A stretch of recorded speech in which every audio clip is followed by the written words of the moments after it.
Премрзнати и уморни, групи мигранти продолжуваат да се движат илегално низ земјава во обид да стигнат до Западна Европа. Голем дел од нив се жртви на криумчарите. Се помалку ризикуваат да ги шверцуваат со автомобили, па затоа ги чекаат во близина на јужната граница и им приодјаат со насоки и инструкции како да стигнат до кумановските села во близина на границата со Србија. Тука повторно ги прифаќаат и ги префрлуваат преку границата. Многу често и ги сместуваат во куќите по овие села и чекаат погоден момент да ги пренесат преку границата.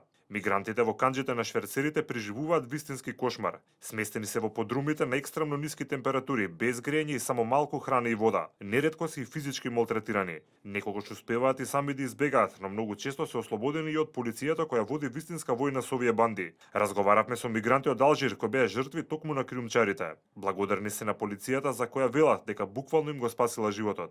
مافيا في الطريق جدا مشاكل على الطريق يعني مافيا Преку пути што ни нашле како мафија и се с тие имавме проблеми, а с друго немам никакви проблеми. Да. Со полицијата немавте никаков проблем, наведуваме се тога. مع الشرطة ما لقيتوش أي مشكلة لا ما ما في وجدتوش أي مشكلة ما في مشكلة شرطة Не, нема проблем с полицајци. Како влеговте во Македонија? كيف دخلتوا لمقدونيا؟ دخلنا إلى مقدونيا عن طريق السكة الحديدية عن طريق القطار. Оние влегли у وعلى Македонија преку железничка тамо. وعلى مشي ومشي على Пешки. الأقدام Пешки. أيضا ومشي على الأقدام أيضا. А како дојдовте тука до кампот? Кој ве донесе? لهون كيف وصلتوا على داخل المخيم؟ هون مين جابكم على المخيم؟ استقبلونا الشرطة جينا عند الشرطة واستقبلونا ودخلونا Дошли се кај полиција и полиција ги примила ука. وجدونا في أوضاع مزرية في أوضاع مو مليحة نهائيا ما ثلج رجلينا ما نستطيع أن نمشي. U katastrofalna situacija, nozete bili smrznati, ne možemo da odeme i ne primali u kamp.